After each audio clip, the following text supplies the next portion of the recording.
like me and my DJ be talking about, like he lets me up and told me that basically it's a chemical that they spray on the weed. Yeah, that makes it like the gas and shit like that. That gives it that gassy ass smell and that. So it's a chemical? Yeah, straight chemical. What the hell? Yeah, dog. And it's like, yeah, I did the same thing. What the hell, man? What kind of shit is that? Yeah. Now, don't get me wrong. There's hydro, you know what I mean? Growing it's a straight hydroponic system or whatever. Yeah.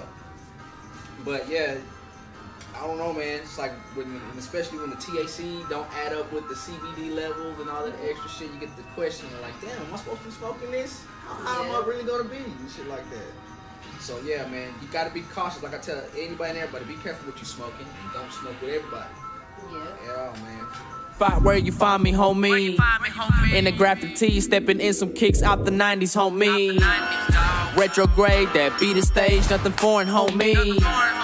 Rockin' styles, other people rockin', that's boring, homie. Fuck your styles, my style's animated. Naruto over Goku. Red and black, Uchiha clan.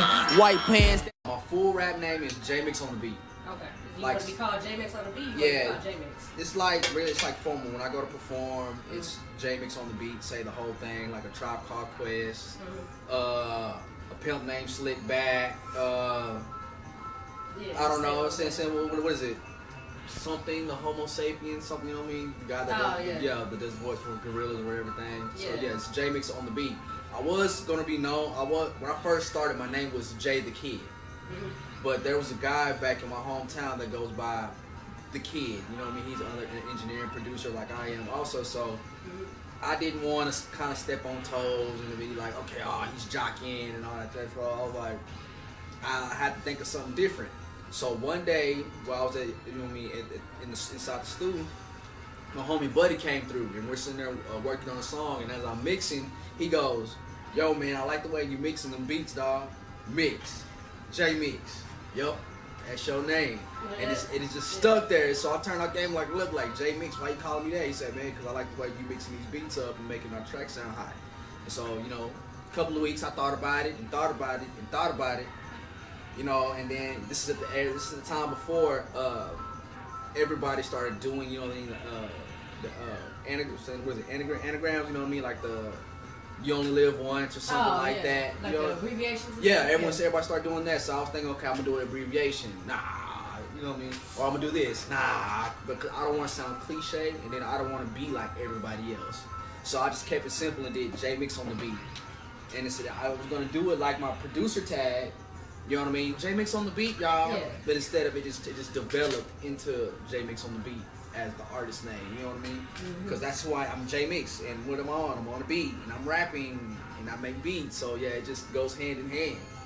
And like for instance, dude, I had for a long time I had trouble trying to figure out what my name was. Yeah, you know what I mean? Because I was going through like a mob identity thing, trying to figure out. And do I want to be a gangster rapper? Yes, I was going to decide to be a gangster rapper, you know what I mean? Wait, so you were going to decide to be a gangster rapper? Did you even live like a gangster lifestyle, or you just wanted to rap about, you know what I'm saying, like just like, and so a gangster rapper as far as just the content? Yeah, just as the concept, because at the time when I decided to rap, I was living in what most people would call the lowest levels in the slums in Waco, basically, which was Parkside Village. Which was like literally a cesspool of everything hood. Drugs, money, hoes, prostitution, fighting, shooting, all that in the third. And like I spent there, like I'm from the south side of Waco, Texas, you know what I mean? And out there that's straight Little Mexico. Like some people will say south side of Austin is Little Mexico. Yeah. It's the same thing in South Waco. But, you know, our Mexicans are kind of a little bit more friendly and we all get down and associate with each other. There's no segregation there. So, once my mom said we had a situation to where we end up losing our crib. You know what I mean? A lot of stuff. So we're probably saying, I'm not going to give it all out. I'm going to save it for another time. But, yeah, life took hold of my mom. And she had to live, saying, pulled herself away from us. So because she didn't want me to see it. Yeah. You know what I mean? Because it was just me and my sister. You know what I mean? My stepdad went on and did his thing. And my sister went to her dad. You know what I mean? But she personally didn't want me to see it. So she, you know what I mean, was like, okay, go to your cousin, make sure your cousin looks out for you, this, that, and the third. And she went on and did her thing.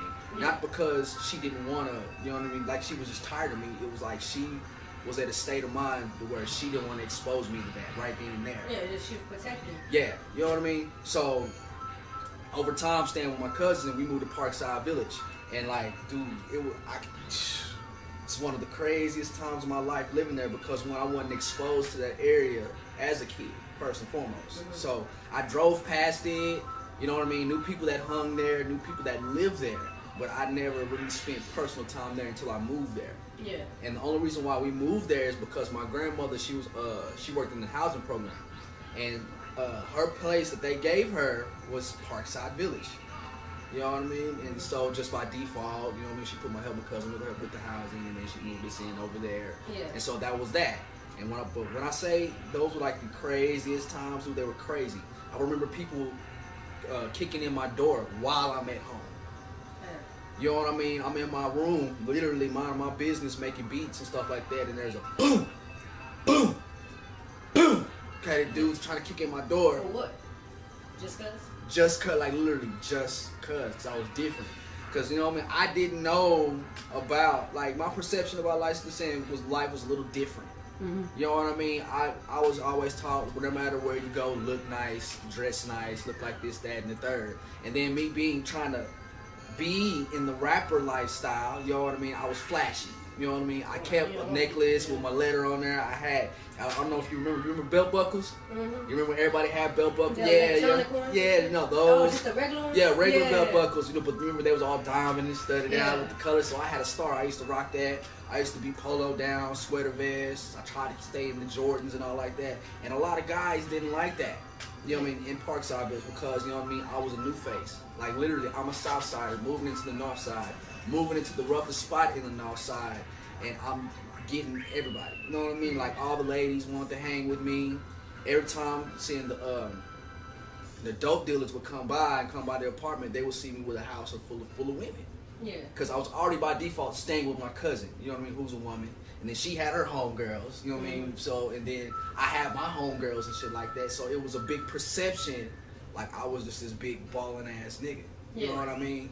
I didn't perceive that from the beginning, but over time of me putting incidents together, you know what I mean, seeing when people did this and when people did that, and all, you know, and just just developing the picture over time. And you know what I mean? And then leaving the situation and being like, okay, this was this, this was this, this was this. Like, one example, there was a guy that came and hung with me, smoked with me, and done music with me. And it was an incident where we left. I left the apartment. My cousin decided, I don't know what was going on with my cousin, but she decided to move to Dallas. Yeah. You know what I mean? And so I was helping a homie out. He was literally on these streets, had nowhere to go, nothing like that, and this and the third. And this is a classmate of mine. So I brought him in. We were all hanging out in the third. Apparently somebody that was coming to the house went back, told my cousin something, and so some extra stuff happened. So she said, she was like, fuck this, I'm going to Dallas. Well, in the midst of Cuddy saying, before she went to Dallas, I was hanging with this guy. Not the guy that moved in, but this random guy, I can't remember his name. So whenever everybody left, the apartment was still there, but we was never at the house. We were gone. You know what I mean? Like, I'll go there, I might go pick up some clothes or go check on my apartment, unlock it, make sure all shit's there, nobody kicked in. So it was one day, I go there, and my back window's cracked. You know what I mean? Yeah. But they couldn't, like, it was boarded, it was cracked, but it was boarded up. So I go up to my door and look at the door, because at the time I'm staying with my homie. You know what I mean? So we all decided to leave and break away. There's this big ass footprint on the door. You know what I mean? I think it was about a size like 10 and a half, 11. I'm just assuming, because that was a big ass footprint on my shit. Yeah. So I go in and I start automatically open my door and go search the shit. Go search the shit, look around. My living room is straight. All my equipment, you know what I mean, that I left in there, you know what I mean, is still there. But I go in my cousin's room, because that's where the window was broke. Everything in his room is through. How I knew what guy it was, the dumbass nigga left his hoodie there. Man. Yeah, Cuddy left it in the middle. It was just there, left it there. Yeah. So apparently somebody must have called the police, and the police came, so he just beat it out. So, I have some, at this time, I've gotten to respect the hood and all that and the third, because I'm going to tell you another incident that happened to me that I had to learn about the hood and trying to, which pretty much kind of stirred me away from the hood, like I don't want to be a gangster rapper. Yeah. Okay, I had another homie came through, I showed him the jacket or whatever, and he's like, oh, this so-and-so jacket. So he goes, leaves, and takes it to the dude's house, knocks on his door and said, hey, you robbed my homeboy, come out here and get your paper. Nigga didn't want to come out. Nigga want to come out. Karma came back and beat him in the ass, and he's doing 15 years right now. Damn. Yeah. Karma's a motherfucker, man. Mm-hmm. That's like one of the reasons. That was like kind of a shell-shocking experience. You know what I mean? Just really getting adapted to the hood lifestyle. You know what I mean? Waking up, going, sitting on the porch all day long, watching fights, watching hood people do hood shit, man. It was crazy. And I ain't never do that before until after high school and shit like that. So I just started smoking weed, I just started drinking, I just started partying. Yeah. I was having the ability to, I had the freedom, let me repeat that, I had the freedom to hang with any woman I could and be out, you know what I mean, when I wanted to and shit like that. So I was loving it, enjoying myself. But, so one time, my cousin tells me, you know what I mean, we're trying to get on and we're, you know what I mean, we need to make money. So we ain't finna go out there and sell no dope, because in Waco, Texas, they don't play about dope at all, dog. They will railroad you and send you up the river, dog. They have a format down there. You get jammed up with some dope or something like that, they're gonna put you on probation.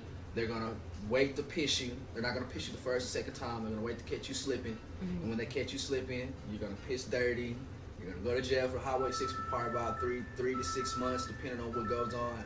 Depending if you able to get out, and most times when they get out, most niggas run and shit like that. But if you don't, you do your 3 to 6, and then you're going cutty somewhere in the middle of the desert. Yeah, and Waco TX, it's nothing to joke. It's very racist. The judicial system down there is really messed up. You know what I mean? Really, really, really, really bad. You know what I mean? I'm not just going to go into extreme detail talk about that, because you know what I mean. I gotta. There's a time and a place for me to speak about these things, and right now it's not that. So so we find ourselves wanting to make extra money, so we decide to sell weed. I don't know shit about selling weed. All I did was smoke it. You know what I mean? So my cousin is saying this is my first. She showed me how to scale it up, bag it up. He used to sell before? Huh? Your cousin used to sell before? Yeah, she done it before. She's done it before at the time. Yeah. Because just of circumstances, that's always been, you know what I mean, everybody knows, and saying, you know, in niggas, when it comes to a struggle, anybody, and when I mean niggas, I mean black, white, anybody in the third, you know what I mean, when they get to a struggle in a bind, they hustle. No matter if it's dope, weed, selling food, doing hair, it's a type of hustle. So one of ours was, you know what I'm saying, she braided and stuff like that, but we made quick and faster money with selling weed. And at the time, this is when it wasn't known as loud as Kush. Yeah. You know what I mean? Kush. It was like early 2000s. Yeah, Kush, Dro. You know what I mean? 2008, 2009, Big 10. I say it in one of my verses. That's like the longest I was there. So, we have the spot, the Parkside Village is breaking up. Is broken up into 3 sections, literally. There's the top, there's the middle, and then there's the hole, which is the saying over on the end, because it was like it's actually on an incline. You know what I mean? Like that, so you'll know it's at the bottom of the apartment complex. Why is it broken up like that? Oh, street guys just came in. They just broke it up like that. Like, and then the way the apartment set was set up. 1 bedrooms was on one side, 2 bedrooms was in the middle, and then on the back side and the end, you got your 3 bedrooms and stuff like that. Yeah. And so, in the apartment complex there, it was a housing base. So, pretty much at the time, if don't nobody know about housing, only women can actually be on housing, period, point blank. You know what I mean?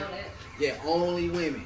Don't let nobody else fool you. Tell you, only if a guy has housing, it was given to him. Yeah. Like he was on, he was under the HOH, and something happened to the HOH, and he took over. That's what happened to me. And that's how I ended up on Section 8. We're gonna get into that though. You know.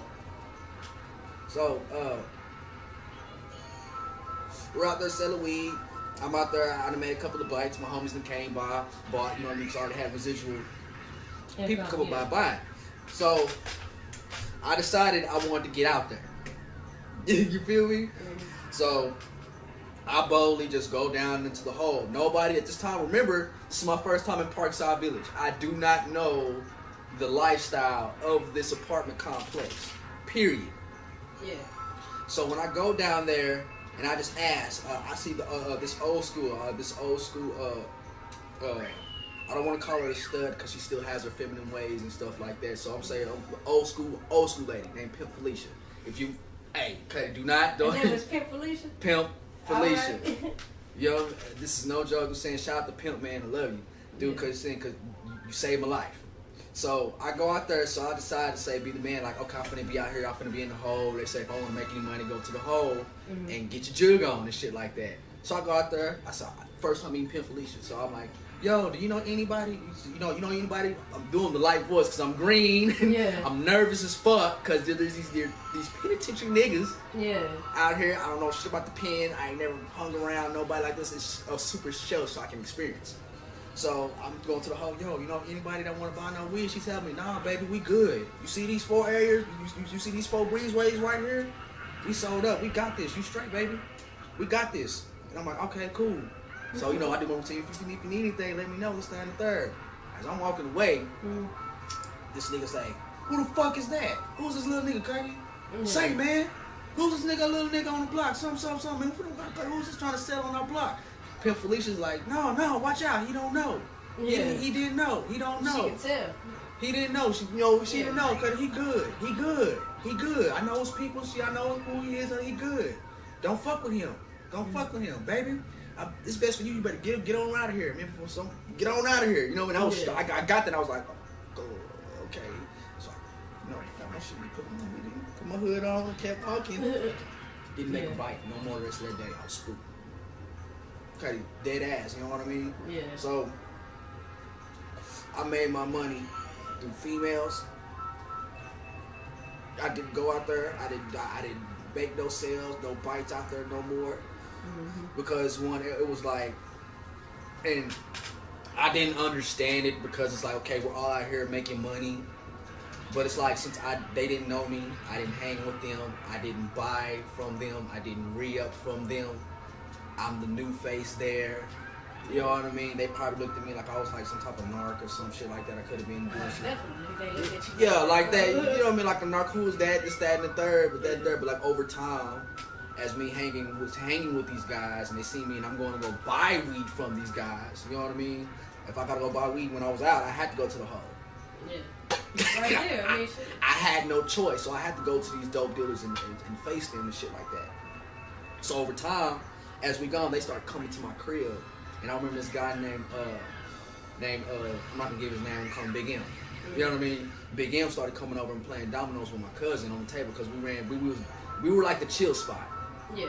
You know, whenever everybody got jammed up, we cut at the dope dealers, we come over there and hang out, cool down when the laws rolled by, the broads came over, hung out, and shit like that because I did my thing when my cousins went off because they went to Country Mart. You know what I mean? They went to Mart and shit, we're gonna get into that. And so at first I stayed at home, so I was minding my business, shit like that. But during the day, when we're recuperating from having a rough day, the dope dealers used to come through and play dominoes on the table, and I used to bag up for them. You know what I mean? Yeah. I mean, dude used to come in through the with an HEB. You remember the old school plastic HEB bags, cut it full of reg, dog, to the brim. He goes, little man, hey, you got a scale? Huh, here you go. Bag me up at 2.5, man. Bag up, whatever you want. I want such and such and such and such. You can take whatever you want.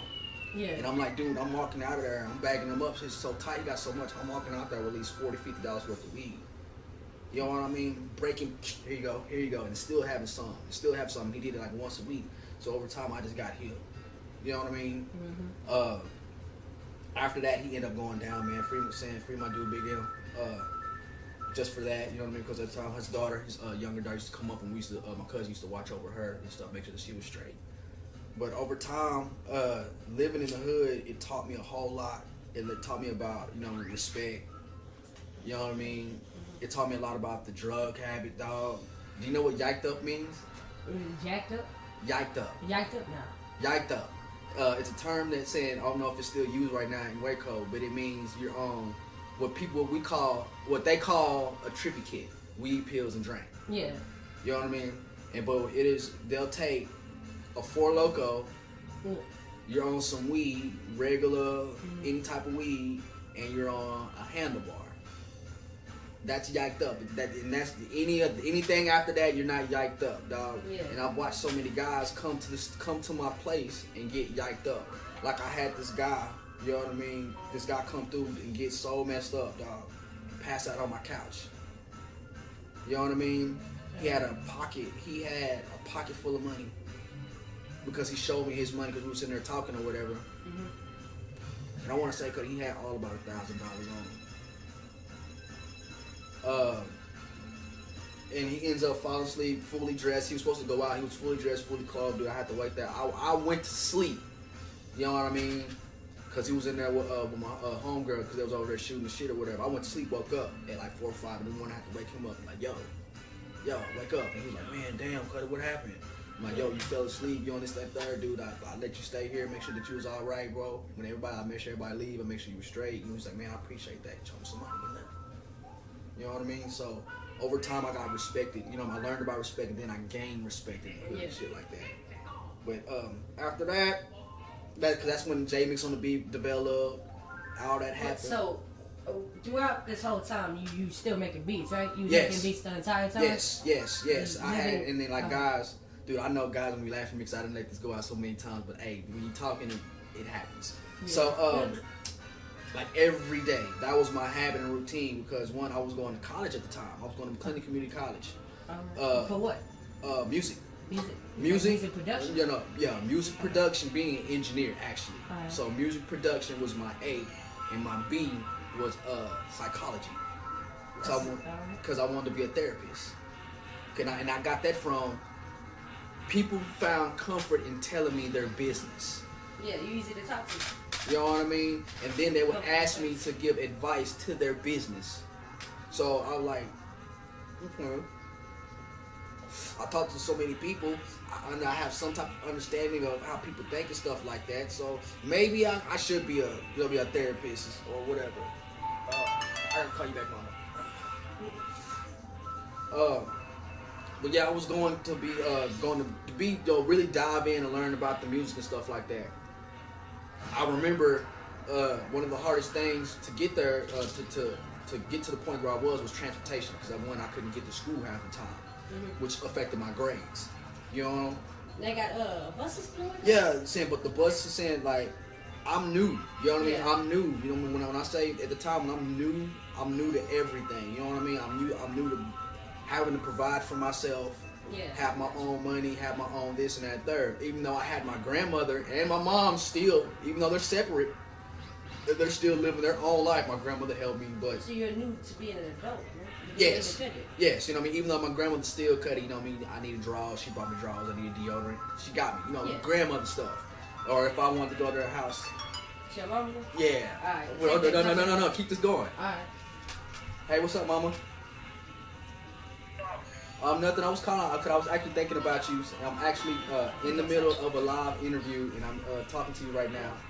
So I want to get it on there so actually I can get the footage on there and everything. Bye, Mom.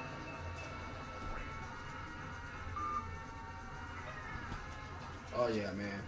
But you got to get your mom on film. She's one of my big supporters. It's one of the reasons why I do a lot of things that I do. Yeah, you know, because I don't want to talk too much about my mom or whatever. You know, because it makes me sometimes I get emotional. Sometimes I say a whole bunch about it. You know, because she's like the rock, the foundation, pretty much my backbone. You know what I mean? Anything really happened to her, I'm up shit creek. You know, that's what I'm trying to make a way to have everything possibly set for me, my family, and everybody that I fuck with. That way I can, you know what I mean, be established. And, you know what I mean, live life with the easiest to the fullest. I mean, as possible like that.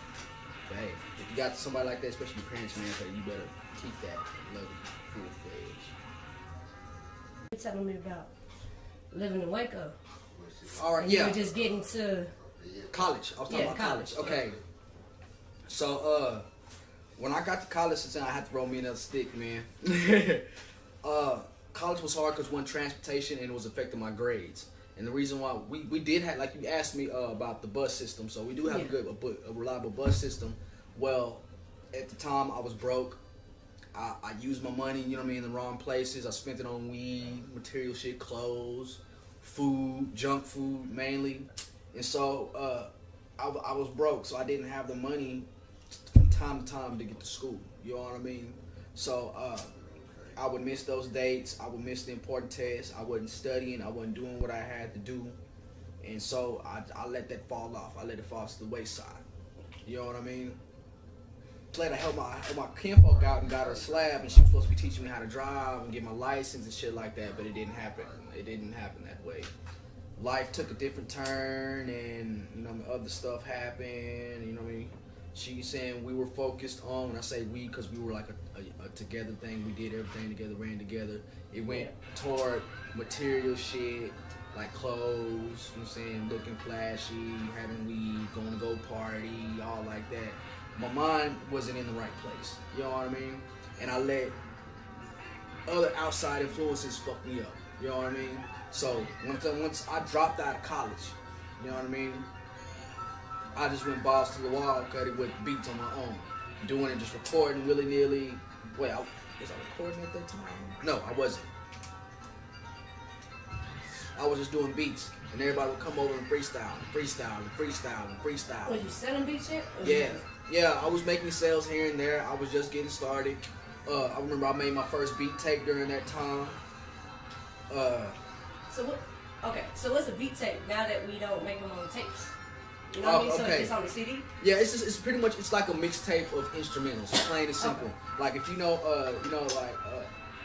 saying Babe has this channel on her Pandora that she listens to, and they play like songs. It's like some songs that have slow jams and shit, but most of them are like instrumentals of like trap beats, electronic beats, and shit like that. So when you hear beat tape, it's just a tape of beats. You know what I mean? In order with certain songs. Is there an organization to it? Like, do you put it together like you put an album together? Mm-hmm. You know what I mean? Okay. I don't know if everybody does that. But you do it? Yeah. Okay. You know what I mean? Like if I'm gonna have a theme like Beats by Mix was my first one, so it was a bunch of various beats. You know what I mean? Like I did some boom bap, I did some down south, I did some crunk beats, because at the time trap wasn't prominent. You know what I mean? When I was doing that, it was just now starting to surface in 2008, 9, and 10. You know, it wasn't big as it is now. You know what I mean? Like to make that type of sound was still awkward. You feel what I'm saying? And then in Waco, that sound wasn't accepted at all. Yeah, you was the oddball. Yeah, I was the oddball because I was making the music that I liked at the time. You know what I mean? I was listening to a lot of Atlanta guys. I was listening to a lot of the Gucci, industry Gucci, not underground Gucci, industry Gucci. And I got to listen to Zaytoven, Drummer Boy, Lex Luger, those guys, and I started making those type of beats. And some were hit or miss, you know what I mean? And it just didn't pull through. So with a beat tape, so when you sell a beat tape, can they use them beats, or it's just literally like an instrumental, like when a jazz musician or a saxophone player sells, you know what I mean, recordings of him playing the saxophone? Oh well, basically it's like can they use them? Or can they rap off of them if they wanted to? Yes. All right. Yes. And then, but you would still make the money too, right? Yes. They'd have to credit you. Yes, and then at the time how I did it, since this is the early age of streaming and shit like that, I'm just not learning about it. So I put it on datpiff.com, which I can go and still look up to this day. Look up Jmixxonthebeat or Beats by Mix or iTrap Music, which is another brand. They can go back and see that. But I would put the beat tape up, and they can go and stream it. You know, I mean, this is before I think they had DatPiff mode or whatever. They can stream it and listen to it, and then at the same time sit and freestyle, or they'll come by and, you know what I mean, ask for the beat tape and just like, hey man, I just want to keep it for, you know, they'll pay me for the beat, like the actual beat tape, pay me $15 for the whole tape just to freestyle to or whatever in the third. That's nice. You know what I mean? And then at the same time, I wasn't really just tripping about, I'm still wet behind the ears, I don't know what's going on. I wasn't tripping about guys taking my beats until I had this incident. Well, it wasn't an incident, but I want to tell the truth. I don't want to lie. You know what I mean? It's Yeah, smart. you don't want to lie. I don't man. want to lie. This is I don't. Seen by around the world, dog. You know what I mean? Yeah, I don't want to lie. So it's my homie, my classmate, and we're still good friends to this day. You know what I mean? Because I'm saying, I didn't look at it as a bad thing. I looked at it as a learning thing. Like, hey, do this and do this and this and third. And I think he did it on purpose to teach me something. So, you remember "Your Love" by Nicki Minaj? Yeah. Okay, so do you remember the part where it says waves on swim, so they hate on him? So I went and took that sample, you know what I mean? So he keeps a do-rag, keeps his wave on swim, waves on swim, so they hate on him. I went back and made a beat, you know what I mean? Showed it to my homie, and he came through. And when he came through, he sat down and was like, yo, that's dope, but I did it like this. So he came down, sat down on my laptop, and remade the beat, mixed the beat, mastered the beat. Yeah, you know what I mean? Took the piece that I chopped up, that I did all that, remade the beat, mixed it, mastered it, bounced it down, and deleted the file from my laptop. Dang. So what's the lesson? You said you think he did it to teach you a lesson, right? Yeah, he did it to teach me, show me something. You know what I mean? I don't know if it was. I'm not gonna say him personally because I don't think it turned out that way. But I'm gonna say the universe showed me something. What did it show you? It showed me basically, one, you can't trust everybody. That's true. You know what I mean? Or not off the rip. You know what I mean? And then it also showed me protect your shit. You know what I mean? That's the most important. Yeah, lesson protect right your shit, dog. You know what I mean? Don't show everybody your shit because not everybody has your better interest in mind. You know what I mean? There's been some type of advancements and shit like that. I'm still cool with him this day. You know what I mean? We still go back and forth. He's a great producer. You know what I mean? Really great guy. So, yeah. After that lesson, it was like I got really meticulous about my tracks and shit. I didn't produce. You know what I mean? I didn't do shit with everybody. I didn't hang with everybody until I moved. Well, because here's another thing that really, that a lot of people don't and never really experienced before. At the end, after everything was go down, I lost. There was two major shootings. One of them was my homeboy Cornelius, Chi-Chi. They know him as Chi-Chi. He was shot and killed. You know what I mean? A couple of apartments saying, well, my apartment's here. I want to say like 1, 2, 3 breezeways down on the outside of the fence. And it was ironic because I just left the store. You know what I mean? I went to go get me some honey buns and 2 good time cigarillos.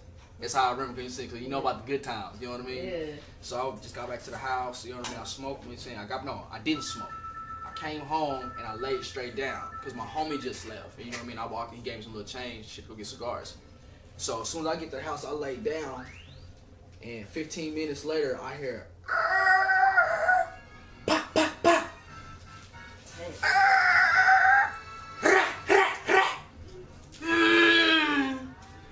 Go outside, I see my homie. Go outside, you know what I mean? I'm spooked, you know what I mean? To go see, okay, did my grandmother apartment, because she lived across from us, you know what I mean? Did anything hit my grandmother's shit? No, nothing happened. My grandmother just so happened not to be there. So I go down and see my homie on the ground. Yeah. First time I ever me seeing a dead body. Yeah. First time I ever me having an experience of seeing, like witnessing, well, not firsthand seeing my homie get shot, but just the sound of it. You know what I mean? Hearing a couple of shots first, then the car come back around, and rounds get shot off, and go outside to see that. And then another thing, it was like second, it was like literally minutes. You know what I mean? 15 minutes may seem a long time, but you know what I mean? When you ain't never experienced something like that, it sticks to you. You know what I mean? You know, it kind of like, damn. It's traumatic, bro. You know what I mean? Somebody, a pregnant lady was grazed and all that shit. I was like, damn, damn. And to see, you know what I mean? It really hit home for me with that incident. To see him, when they came and picked him up, they picked him up, and his brain matter came out. It fell out. Yeah, cause that really. Yeah, that must have been a scene. Yeah. I ain't never seen. Yeah, I watched it, and you know what I mean, and just watched it from a distance. And the crazy thing is, I'm saying it was It's another artist, Miss H2O. That was her basically. You know, I don't care what nobody say. That was her husband. You know what I mean? Yeah. They ran together. They did together. They brought each other up from the bottom to up to the top. You know what I mean? So she, you know what I mean? She broke down to see her go through that and all that. And the third, yeah, it was really, really, really serious. You know what I mean? And what was weird when they picked this body up. You know what I mean? It was still forecast over. You know what I mean? Gray and shit like that. But when they picked this body up and loaded his body in the avalanche, it started to rain. It's like a whole movie scene. Yeah, like, you know what I'm saying? I can't make this up. Everybody back in Waco that was actually there on that day know about it, dog. It was really sad that day. Yeah, and then it was another shooting. I don't remember who got shot, but they said he got hit in the face. And when he got hit here, he's still alive. But I think they said he got shot here, and it came in and ricocheted and came out. Don't quote me to that, but that's from the collective stories of what I've heard around the hood, people that, you know what I mean, just talking about it. Yeah. So basically, Waco ain't nothing to play with. They get down in Waco. They get down, and you don't fuck over the Mexicans in Waco. If I could tell anybody any advice, Cuddy, don't go down there to look for no bullshit. Do not go down there for no bullshit at all. Don't go down there, Cuddy, trying to mess around. Cuddy, be careful. Be leery about the women. You know what I mean? There's great and beautiful women in Waco, but you know what I mean? A lot of them have been fucked over or fucked up. So be leery of them. And Cuddy, don't fuck over the Mexicans at all. Please don't fuck over the Mexicans, because they will come get you. But yeah, those two incidents happened, and so that put Parkside Village on the map as a hot spot. Police stayed coming. It was fights if it wasn't every day, it was every other day. I'm not bullshitting, I'm not joking when I say this. Like, it was a point to, like, a lot of my friends, homegirls, got into fights. Some of those fights that I know of. I've witnessed those fights. Some of my friends, I've seen so many. I've never seen a nigga get sleep until, you know what I mean, until then. You know what I mean? Talking about real loud. Like sleep. You know what I mean? It's different from when you look at it on the phone to when you see it in person. I've seen motherfuckers get jumped. You know what I mean? I've seen these little motherfuckers, and like when they say gang, this is before gang was a thing, Cuddy. I've seen these little niggas Cuddy gang up and really do shit to people. You know what I mean? Really beat up people. You know what I mean? Really go out, Cuddy, you know what I mean? And go out with a bang, you know? So that it made Parkside Village a hot spot. So basically, you know what I mean, the laws got tired of it. They wasn't getting no money. They wasn't getting no, they couldn't stop Parkside. You know what I mean? No matter what they did, they couldn't stop it. If they had the laws out there for a couple of days and a guy selling dope, all the dope heads just went in the houses and shit like that and burnt off. Yeah. Nothing happened. If a fight broke out, you know what I mean? Everybody want to fight. They'll fight. Police came up, we scattered like roaches. When I say we, because I'm in the mix watching these fights. Yeah. You know what I mean? Being a part of that lifestyle, I got kind of swamped into that. You know what I mean? Like, learn like, oh, it's a fight. Oh my God, I gotta go see this shit. Hold on, man. Oh, I got the footage. Mm-hmm. That type shit. You know what I mean? And I'm not like that.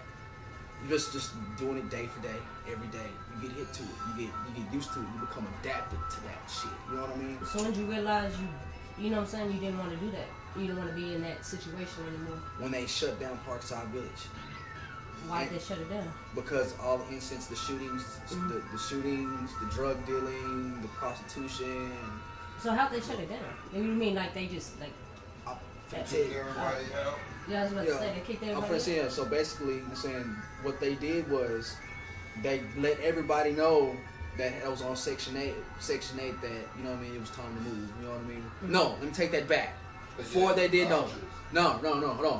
Before they did that, they shut down the office first. Because my grandmother, was saying, was like, she don't work for the office no more.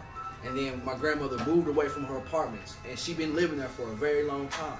Yeah. When she told me she was moving up, she was tired of it, and she quit the office, and she moved away, and we just stopped paying rent, like literally stopped paying rent. Yeah, they basically forced y'all out.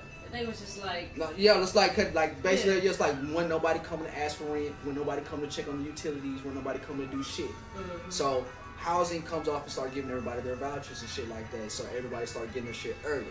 You know what I mean? Plus, the senior members of the housing authority people or whatever, they came and gave the people because they were on the list or whatever for longest. Yeah. We were one of the last ones. You know what I mean? I'm talking about when I say last, like it's me and probably about 2-3 other people still there. Damn. Yeah. You know what I mean? And then during that time, dude, I watched them board it up. Yeah. No bullshit. Walking back and forth, they let the grass grow. I watch them board, like literally watch them board them up. You know what I mean? It got so bad, the police department started doing bomb testing on the apartments. I'm hearing explosions and going to go see there's a fat ass hole in the wall. What the fuck? Why are they doing bomb testing and shit? You know what I mean? And not knowing, I'm still living there. Yeah. That shit's crazy. You know what I mean?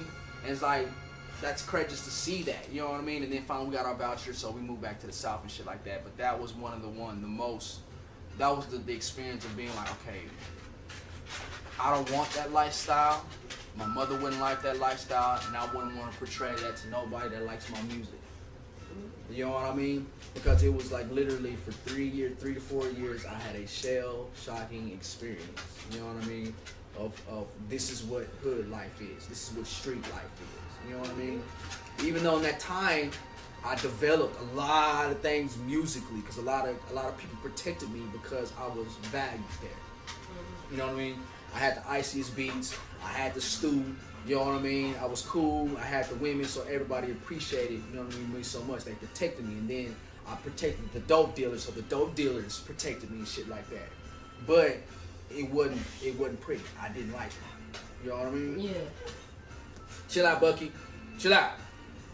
But yeah, so after that, I moved to South Waco. It was an eye-opener. It was like, okay, it's time for me to sit down and really do what I need to do. You know what I mean? Really take forth and ground it out like it's supposed to be. Mm-hmm. So we moved to the South. I met this guy named Alvin McDaniel, a.k.a. Dapper Dan. Well, not Dapper Dan. We're saying Dapper Dave. Dapper Dave, but it was Dapper something. You know what I mean? That was his persona. Mm-hmm. So he takes me up on his wing, and then he just gives me the ultimate crash course of what mixing, mastering, and making beats was. Yeah, and I loved it like everything. And he got me started on Reasons. He showed me what Reasons was, how to work Reasons and all that. Reasons the program? Yeah. You know what I mean? And then he had Fruity Loops before he transferred to Reasons, and so he was showing me everything and telling me the tricks and trades and about frequencies and how to map this, because I didn't get to that point in college. I just got to the point of how to do scales, the and how to read scales and majors and minors, and after that I was. So you had like major music theory. Yeah, and after that, literally, and at the time I wasn't getting transportation, I couldn't do what I wanted to do. I'm saying, dude, you're restless. Chill out, Bucky. Like I couldn't do what I wanted to do, get it in and all that in the third. Mm-hmm. So I dropped out, but I had enough knowledge to progress me. So I enjoyed that. Colleges? Yeah, go for it. So after that, I linked up with Alvin. Alvin took me on the wing, showed me a whole bunch of shit about making beats, and then it was off the chain. It was off the chain for a long time. I was making beats, and then I started my first group, Mash Mode. It's on my hands. You started the first group, like what kind of group? An actual group. Get that. Mash Mode. It means making anything serious happen, mine on doing everything. Yeah, I started that up because that was the progressing. Because that at the time, Buddy, another homie, Ace, you know what I mean? Because we used to record in his apartment and shit like that while smoking K2. I can admit that it was a spell. K2. When I say the hood took over me, it was the lifestyle. It was a motherfucker. I think everybody tried, man. Because, I mean, they were selling that at fucking Planet K, bro. Yeah, and they cut it. We could get it. It was easy access. Yeah, like, we can go to the store. I tried that shit before when it was popular, when they were selling that shit at Planet K. Yeah. It didn't do nothing, so I was like, fuck it. It ain't worth it. I got a story to tell about that. It didn't do nothing really either. But then, I was broke. You know what I mean? Like, literally, I was crumbing. I didn't have no job. You know what I mean? And I was getting off the back of my cousin from time to time and shit like that until I got to start working at Papa John's Pizza. Then I had paper in my pocket and I wasn't tripping. You know? Yeah. So, but at the time, we're working and we're doing a whole lot of work together, and so we call it mashing. He said, man, I'm about to get in the booth and mash. And so I thought about mash mode. Then I thought of the acronym and made the words and shit go together. So, How many people in the group? 13. Yeah, you got a Wu-Tang going on over here. Yeah, dog, cause it was epic. It was epic, man. It was And everybody epic. like work together well in the 13 people? Y'all put out projects and shit? Okay, we never got there, man. And never got there? We never got that far. We couldn't get off the ground. We couldn't get off the ground. You know what I mean? Let me see. I wonder if I can go back and name everybody. It was me, my cousin. She went by Nita Ross. Slice. Oh, my bad. Yeah, it was me, my cousin Nina Ross, Mark Mays, he went by Young Boss, Miss H2O, C-Red, Hot Boy Buddy, Ace, Absolute, Cuddy Reek, Ant-Man, Young Mayhem, and I think you're saying with including affiliates of Parkside D, J-Rock, and I want to get this right, make sure I got all my memory, so I don't want to forget about nobody because they're important. You know, and those guys are important to me because they got me started. Fuck, man, I can't think of it right now, bro. Blame it on the weed, you know what I mean? But I ain't forgot about y'all, man. I promise. Listen, I love y'all. It's actually, I still have the Mash Mode page, Facebook page. You can go in and type in Mash Mode, and it'll be like a flaming M, and you can go back and see who their members were. That's how serious it was. We didn't take it. But what really broke us apart and stopped that was, one, we didn't have the money. Yeah. You know what I mean? And then I got frustrated because my bills weren't getting paid, and I was like really facilitating a lot of shit. And then, you know, life. You know what I mean? And so we just all went our own separate ways, and I'm still cool, man. And all of them are like brothers and sisters to me still to this day. Like right now, Cuddy Reek, he's doing his thing with DSB. You know what I mean? He took everything that we talked about during the 8s and the time that we did work together, and he's topping it off, doing great things. Young Mayhem, he's locked down right now. I linked up with Ant-Man because he's down here in ATX and see what's really going on with him. But he's doing his thing. He came down here, had his group, La Familia. They were going hard. They were popping. C-Red, she stings. Miss H2O, I'm trying to get her out of retirement. My cousin, she still does her thing on and off.